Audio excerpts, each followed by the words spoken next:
I was wrong about the Sony ZV-E1, but possibly not for the reason you might think. I've made a couple of videos now about the Sony ZV-E1, and this will actually be my third. This is almost as bad as when the Nikon ZR was released.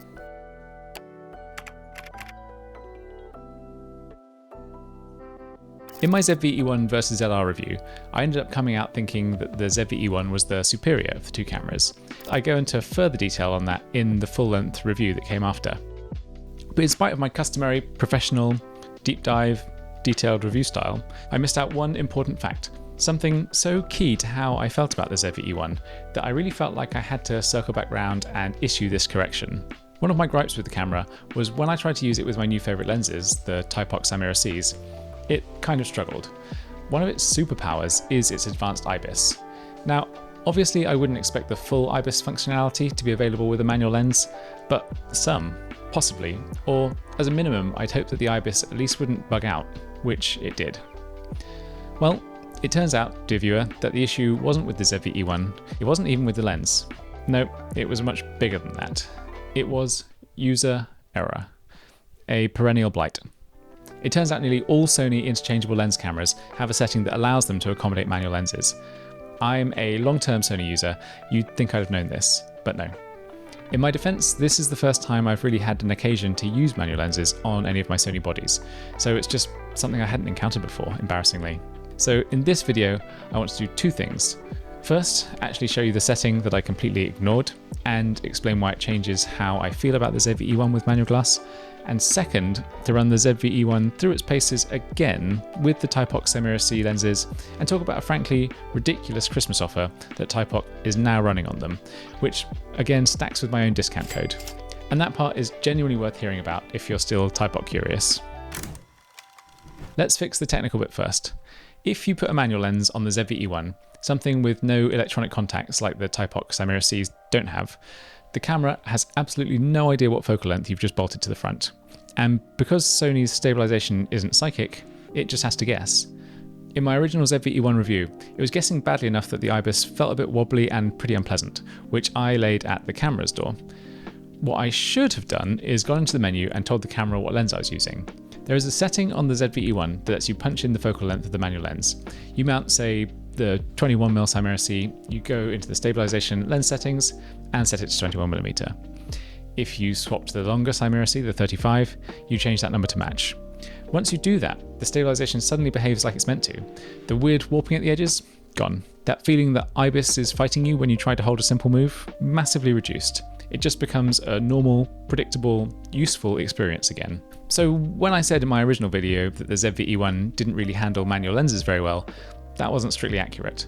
What I should have said is the Sony ZV-E1, when misconfigured by an idiot, doesn't really handle manual lenses very well. People in the comments were incredibly gracious about pointing this out. They could have gone full YouTube and just written skill issue in all caps, but instead there was a lot of polite, hey, by the way, you know there's a manual focal length setting for IBIS, right?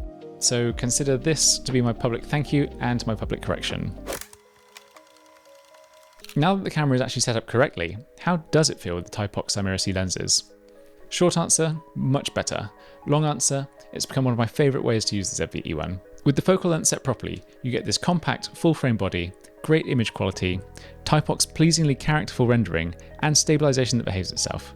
Focus peaking and magnification do their thing, and the lenses give you a proper manual focus throw and a lovely aperture ring. The whole setup just clicks.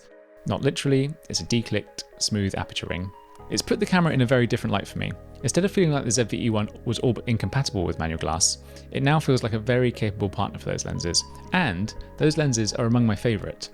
It becomes a compact, very satisfying manual focus rig, which really suits my style as an operator. If you're the kind of person who likes to set a focal length, set an exposure, and then just ride the focus ring, this pairing makes a lot of sense. While we're here, if you appreciate people issuing corrections when they make mistakes, hit the like button and consider subscribing. It tells YouTube to actually show you the next upload, and it lets me know that these follow-up correction style videos are worth the effort. And let's talk about the deal, because it's something so outrageous from Thypoch that I feel compelled to talk about it. A big part of my praise for the Simera-C lenses originally was that they punch well above their weight, even at full retail price. Build quality, optical performance, the feel on the camera, they're just impossible not to recommend. And when I first reviewed them, there was an absolutely mad Black Friday offer on, which made the value proposition irresistible. That's finished now, and made me reflect on whether or not my endorsement would be quite as full-throated in its absence. But it turns out I needn't have worried, because Thypoch have launched a Christmas sale, and it's a similarly compelling proposition. The link for this new deal is in the description of this video. That's the main thing to remember. If you're even remotely interested in these lenses, or in the rest of the Thypoch range, that's where you want to click. The Christmas sale runs from the 11th to the 30th of December. During that period, there are special discounts across the whole range, up to 33% off. And what's more, on top of that, for an additional mere $3, you can add a 128GB memory card, and anyone who buys a Simera-C lens gets a 3-month individual Dehancer license for both photo and video. And like I said, all of that's available in the link in the description to this video. Now, on top of that, you can also use my discount code, which is JackFilmed at checkout. That's also my Instagram username, but that code gives you an additional 5% off, on top of the Christmas discount and on top of the extras. So on certain product lines, you're stacking up to 33% off from the Christmas sale, plus my 5% off with the code JackFilmed, which brings the total discount up to 37% off. Then you've got the Dehancer license bundled in, plus the memory card for an additional $3 if you want. And the thing is, yet again, pretty wild. And just to be clear, because this is the kind of thing that people ask about afterwards, the link is an affiliate link, so if you do buy something through them, it helps support this channel. It's one of the ways I can keep making this, as well as my usual kind of content, without having to turn every video into a brand integration. The Dehancer component of the deal is also worth a quick word. Dehancer is actually a tool I use as part of my professional workflow.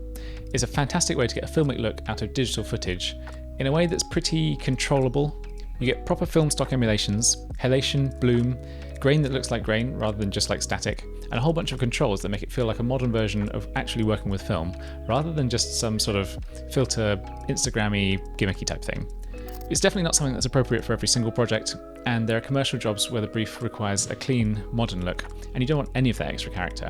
But for personal work, certain campaigns, or anything where you want to develop more of a signature look, it can be a really useful part of your toolkit. Having 3 months of Dehancer without trial limitations off the back of buying a Simera-C lens is a really nice way to actually try living with it and to decide whether it fits your workflow.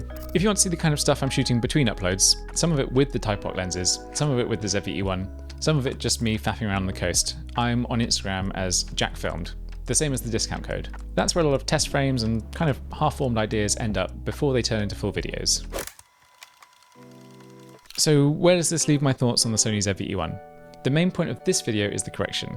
The Sony ZV-E1 can handle manual lenses well, as long as you actually tell it what focal length you've mounted. And once you do that, it goes from being a bit of a mess with manual glass to a genuinely lovely little manual focus setup. Paired with the Thypoch Simera-C lenses, properly configured, it's become one of my favourite ways to use the camera. Small, simple, with a cine nod, yet extremely capable.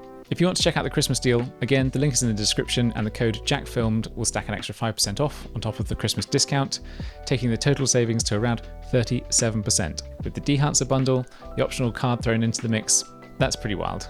A huge thanks to everyone who commented on the original ZV-E1 video and pointed me toward the manual lens setting. It's enormously helpful, and it makes these videos better and more accurate over time. If this cleared anything up for you, feel free to hit like, and if you'd like to see where this camera and these lenses go next, consider subscribing so YouTube actually shows you the next one.